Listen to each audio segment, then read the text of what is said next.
हाँ, हेलो साथियों, मैं रामजीवन गौतम। और आप लोगों से निवेदन है कि हमारा यूट्यूब चैनल है ग्राम देहात, इसको लाइक सब्सक्राइब अवश्य कर लें। आपसे बार बार निवेदन करने के बावजूद आप लोग नहीं कर रहे। आपका कोई कुछ नहीं जाता, आप केवल लाइक और सब्सक्राइब शेयर कमेंट अवश्य किया करें। और हम जो वीडियो बनाते हैं वो रुचिकर होता है और नई नई जानकारियाँ लेकर के आपके पास आता हूँ। तो आपसे निवेदन है कि हमारा वीडियो बहुत रुचिकर होगा। और आज का वीडियो क्या आरक्षण आर्थिक आधार पर होना चाहिए और बाबा रामदेव, क्या आरक्षण आर्थिक आधार पर होना चाहिए और बाबा रामदेव पर हमारा ये वीडियो है। तो आप समझ लीजिए कि आरक्षण के नाम पर हमको किसी से जो है लड़ाई झगड़ा नहीं करना है और आपस में प्रेम व्यवहार से रहना है।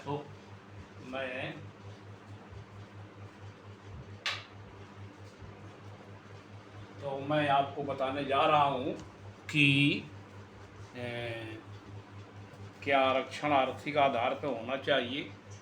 और कुल एक जो 2011 में जो संसद जो जनगणना के आंकड़े आए थे और उसमें जो एक मेन थे मीडिया के जो मेन एंकर थे, उनका नाम मैं नाम नहीं बताऊंगा। उन्होंने एक सर्वे करवाया था साथ में कि जो है कुल आबादी अनुसूचित जाति, अनुसूचित जनजाति और पिछड़े वर्ग और अल्पसंख्यकों की आबादी मिलाकर के 85% है।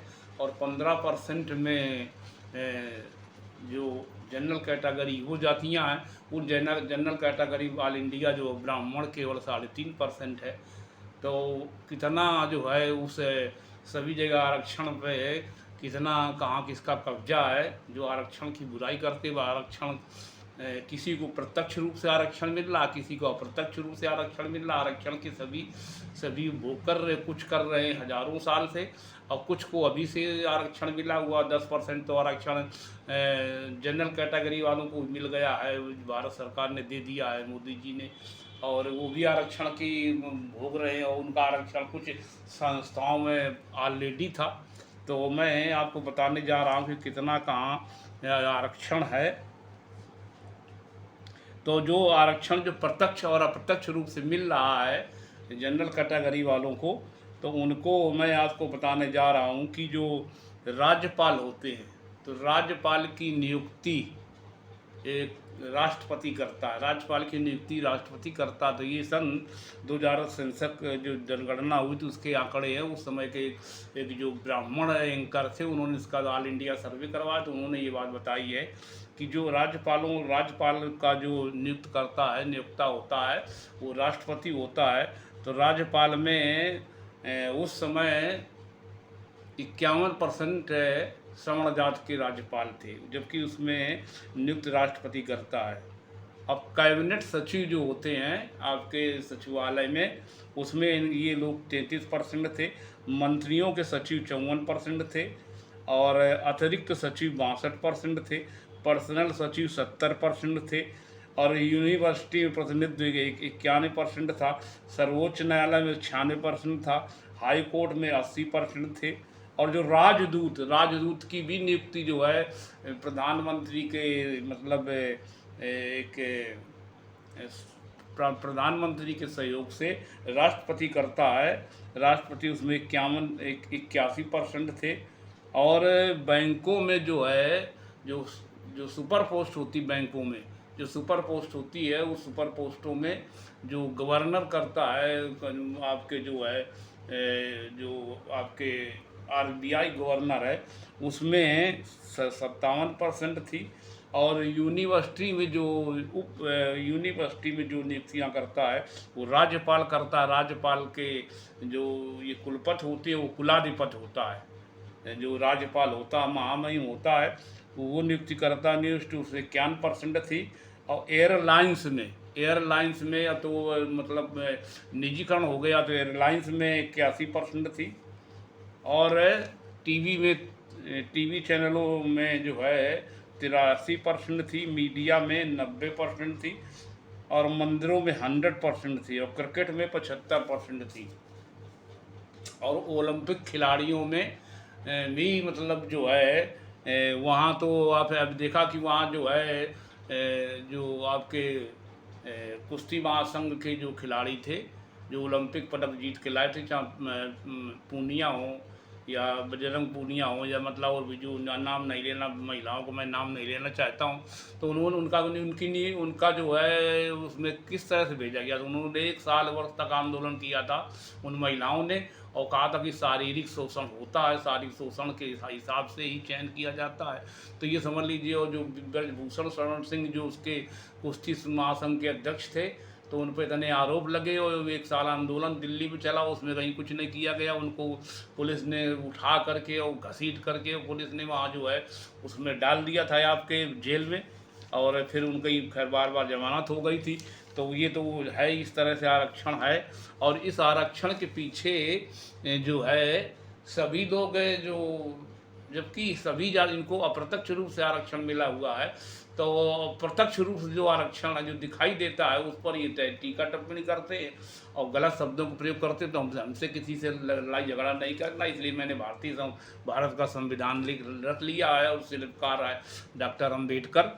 तो इस तरह से आरक्षण का बंटवारा है। तो ये मतलब जो एंकर थे, जो वो भी ब्राह्मण थे, उन्होंने कहा था कि यह आरक्षण क्या आर्थिक आधार पर होना चाहिए। आर्थिक आधार पर आरक्षण हो तो जो गांव में ब्राह्मण रहता है और उसने जो है आचार्य या एमए संस्कृत से कर रखा है और उसने पीएचडी भी कर रखी है संस्कृत से, अब वो मारे घूम रहे, उनको नहीं कहीं नियुक्ति मिल रही है, और वो पुजारी तक, जबकि पूरे मतलब मंदिरों में जो पुजारी बहुत सारे इतने देश में बड़े बड़े मंदिर हैं जिसमें मतलब किसी एक हेड बैंक में, जो किसी भी आपके पंजाब का नाम, आपके पंजाब नेशनल का जो हेड बैंक है जो जिले स्तर का होता है, और आपके भारतीय स्टेट बैंक होता है, उसमें इतना रुपया नहीं जमा होता, इतना रुपया उसमें आता है।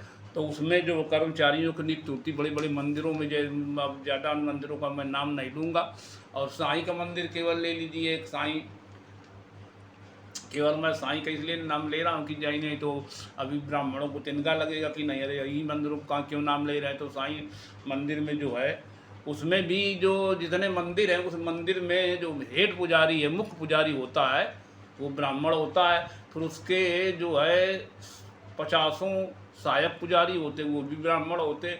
फिर पुजारी होते हैं, उसमें शैक्षिक योग्यता कुछ नहीं, वो भी ब्राह्मण होते हैं। वहाँ पीएचडी वाले जो संस्कृत से घूम रहे, या संस्कृत से आचार किए हैं, या संस्कृत में एमए किए हैं, या ग्रेजुएशन किए, उनकी वहाँ नियुक्ति नहीं करते, बिना पढ़े लिखे लोगों को रखते जो केवल मुचंड लोग। तो इस तरह से तो वहाँ 100% जो है मतलब आरक्षण है मंदिरों में, और इसकी भी बात बहुत बार उठ चुकी कि मंदिरों में जो आरक्षण होना चाहिए, जिसमें 100% ब्राह्मणों का आरक्षण है।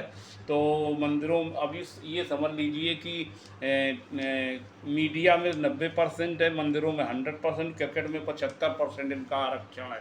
आरक्षण प्रत्यक्ष रूप से अप्रत्यक्ष रूप से है। तो मंदिरों में जो आरक्षण है उसमें जो है, और जो उसमें मंदिरों में जो उसका प्रबंधक होता है वो भी ब्राह्मण होता है, और जो प्रबंधक के नीचे सहायक प्रबंधक होता है वो भी ब्राह्मण होता है। और ये नियुक्तियाँ मतलब योग्यता के अनुसार की जाती है। जो उसका जो आपके कैशियर होता है वो भी ब्राह्मण होता है, और जो सचिव जो होते हैं, जो बाबू होते हैं, वो भी सारे ब्राह्मण हैं। उसमें योग्यता नहीं, उसमें केवल योग्यता है कि वहाँ जो रुपए का गिनना और जो चंदा लेना, जो और चेक द्वारा भी चंदा आने लगा है, क्योंकि बहुत सारे लोग करोड़ों रुपए चंदा देते हैं, 10 करोड़ 20 करोड़ रुपए चंदा भी लोग देने वाले हैं, जो अपना काला धन यहाँ मंदिरों में खपाना चाहते हैं। तो वो चंदा इस तरह से दिया करते हैं। तो आप देख लीजिए कि आरक्षण के संबंध में जो आर्थिक आरक्षण का दलील देते, तो ये एक ब्राह्मण एंकर उन्होंने ये कहा था कि आर्थिक आधार पर नहीं आरक्षण, ये इसमें लड़ाई झगड़ा हमको आपस में नहीं लड़ना है। किसी को प्रत्यक्ष रूप से आरक्षण मिल रहा है, किसी को अप्रत्यक्ष रूप से आरक्षण मिल रहा है। तो और लोकसभा में 80%, ये समझ लीजिए लोकसभा में 80% ब्राह्मण थे, और राज्यसभा में जो है जो राष्ट्रपति के कुछ सलाह से भी नियुक्ति होती हैं, और अप्रत्यक्ष रूप से वहाँ जो भेजे जाते हैं मतदान के द्वारा अप्रत्यक्ष रूप से, उसमें 96% इनकी नियुक्ति जो है राज्यसभा में राष्ट्रपति द्वारा नियुक्त की जाती है। तो 96% इनकी वहाँ जो है संख्या है।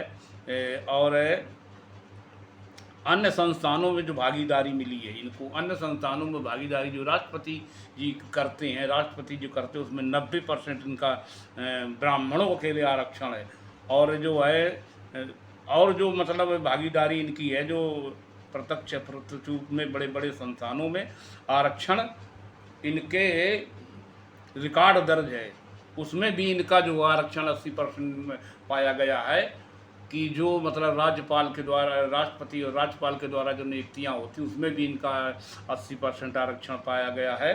तो और ये जो है, अब आपको बता दें कि जो मतलब इनकम टैक्स सब काम पड़ता है। एक अगर मोची अगर अपनी बड़ी दुकान की है जूते की, और या मान लीजिए कोई बड़ा कारखाना लगाए है जूता बनाने के, तो उस पर भी इनकम टैक्स लगता है। और नाई अगर कोई बड़ी टेलरिंग शॉप की है, आधुनिक टेलरिंग शॉप करा की है, बहुत बड़ी दुकान है, तो उसमें भी इनकम टैक्स लगता है।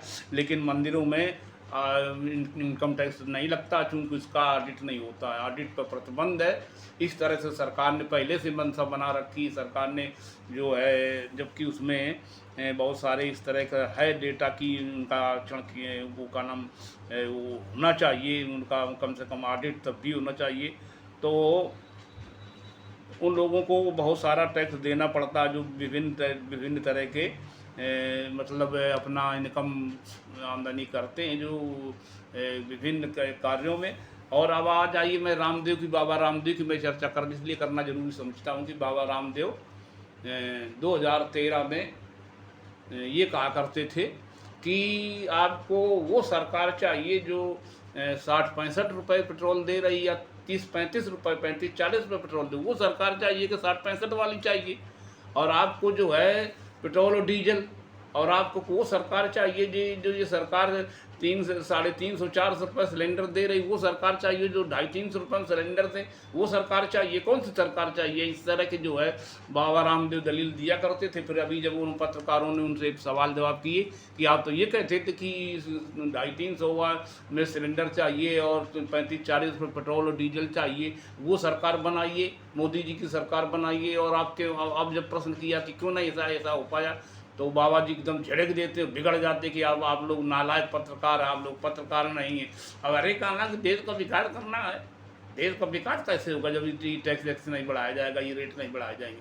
देश के विकास में पैसा लगेगा तो बढ़ाने पड़ेगा। तो उस समय का ये इसको कैसा ही मतलब ये बाबा था रामदेव, लाला रामदेव, कि इसको शर्म नहीं आ रही थी कि आपको वो सरकार चाहिए, सर में चुल्लू भर पानी में इसको डूब मरना चाहिए, कि जो 60-65 वाला पेट्रोल नहीं, 30-35-40 वाला, आप 35-40 वाला पेट्रोल डीजल मिले वो सरकार बनाइए। और जो सिलेंडर 300-400 को मिल रहा है, तो वो 250-300 वाला सिलेंडर वाली सरकार लाइए। हम वो का ना मोदी सरकार लाइए, वो का ना कर देंगे। तो ये भी तो बहुत गप था। और एक बात और आपको बता दें कि पूरे इंडिया का जो सर्वे किया गया है, और जो गौशालाएँ हैं और जितनी गाय हैं पूरे इंडिया में, तो उसके जो ये जो जो गोबर होता है, गोबर जो है गाय से ही शब्द से बना गोबर, तो जो गाय का गोबर होता है उसकी जो जो होती है, जो पांस बनती, जो खाद बनती है, वो बहुत ऑर्गेनिक होती है। ऑर्गेनिक फर्टिलाइज़र, उसमें ऐसे कुछ गुण पाए जाते हैं कि गाय के गोबर में बहुत अच्छी फर्टिलाइज़र होती है। तो जो बहुत अच्छी फर्टिलाइज़र होती है, तो पूरे, और वो फर्टिलाइज़र जो है गाय के गोबर से जो बनती है, तो पूरे देश का जो सर्वे किया गया, जो सब बड़े बड़े संस्थान जो गोबर की गाय के गोबर से जो फर्टिलाइज़र बनाते हैं और जो पैकिंग करते हैं, वो बेचते हैं, मार्केट में बेचते हैं।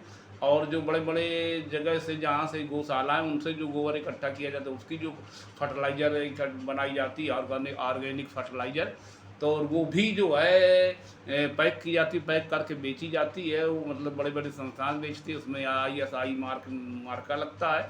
तो वो उतना समझ लीजिए जो है गोबर की खाद जितनी देश में नहीं है, मिली है, उससे ज़्यादा बाबा रामदेव का गाय का घी तैयार कर देता है। समझ लीजिए, बाबा रामदेव गाय का घी इतना तैयार कर देता कि जो गाय के गोबर से खाद जो है ऑर्गेनिक खाद तैयार की गई है, उससे कई गुना ज़्यादा पूरे इंडिया के मार्केट में उसके घी, देसी गाय का घी आपको मिल जाएगा। देसी गाय का, वो भी जर्सी का नहीं, देसी गाय का घी बेच रहा, समझ लीजिए। तो अब ये भैया कौन फ्रॉडियल, इसकी जब जांच हुई थी, जो हनी, जो पतंजलि का हनी था, जो शहद था, तो उसकी जब जांच हुई थी, तो उस जांच में ये पाया गया कि इसमें 60% से ज़्यादा सीरा है, 60% से इसमें सीरा ज़्यादा है, 40% ही हनी है। तो ये तो उसमें इतनी मिलावट पाई गई थी और कभी उसके खिलाफ कोई कार्रवाई नहीं की गई बाबा रामदेव के खिलाफ। और अभी जो है सुप्रीम कोर्ट ने फटकार लगाई हो, वहाँ माफ़ी मांगी, तब भी सुप्रीम कोर्ट कह रहा कि मैं जो है इस तरह से आपको नहीं छोड़ूंगा। जो आपने जो विज्ञापन निकालते, इतनी फर्जी निकालते, इतनी बढ़ा चाह कर करते कि ये आदमी इससे कई गुना उम्र हो जाएगी, कैंसर में ये इलाज बिल्कुल रामबाण दवा है, कैंसर इससे हर तरह कैंसर ठीक होता है और हर तरह से एड्स ठीक होता है। और इस दवा के खाने से मतलब जो है बड़े बड़े विज्ञापन द्वारा ये प्रचार प्रसार करते, और इस दवा के खाने से टीबी का रोग ठीक हो जाता है, और इस दवा के खाने से जो है वो जो आदमी कोमा में होता है वो जिंदा उठता है। और जो ये बहुत सारी जो मतलब कैंसर के पूरे इलाज जितने होते हैं वो जो है वह पतंजलि द्वारा प्रसारित किया था, बड़े बड़े विज्ञापन निकाल करके। और केश कांति, दंत कांति, फलाना कांति, ढिकाना कांति, और करे लंबे घने काले बालों के लिए केश कांति तेल, और दंत कांति जो मंजन के लिए बहुत अच्छे अच्छे कान कि वो जो किसी तरह का पायरिया और किसी तरह का रोग हो, और चाहे दांत सड़ गल रहे हो, चाहे बुढ़ापा आ गया हो, चाहे 100 साल उम्र हो गई हो, और दंत कांत से मंजन करेंगे तो नए दांत जमाएंगे। इस तरह के विज्ञापन, फर्जी विज्ञापन निकालता है बढ़ा चढ़ा करके। तो इस विज्ञापन में सुप्रीम कोर्ट ने इतनी फटकार लगाई और माफ़ी मांगी, तब भी सुप्रीम कोर्ट है आपको जवाब देना पड़ेगा, आपको जवाब देना पड़ेगा। इस तरह से आप फर्जीफिकेशन नहीं कर सकते कि आप फर्जी विज्ञापन निकालते हैं बढ़ा चढ़ा करके। तो ये तो हाल बाबा रामदेव जी का है। तो मैं इन्हीं शब्दों के साथ अपना वीडियो समाप्त करता हूँ। वीडियो देखने सुनने के लिए बहुत बहुत धन्यवाद। मैंने भारत का संविधान रखता आपसे निवेदन कि हमारा यूट्यूब चैनल है ग्राम देहात, इसको लाइक और सब्सक्राइब अवश्य करें। और भारत जो है जय भीम, जय भारत और जय संविधान।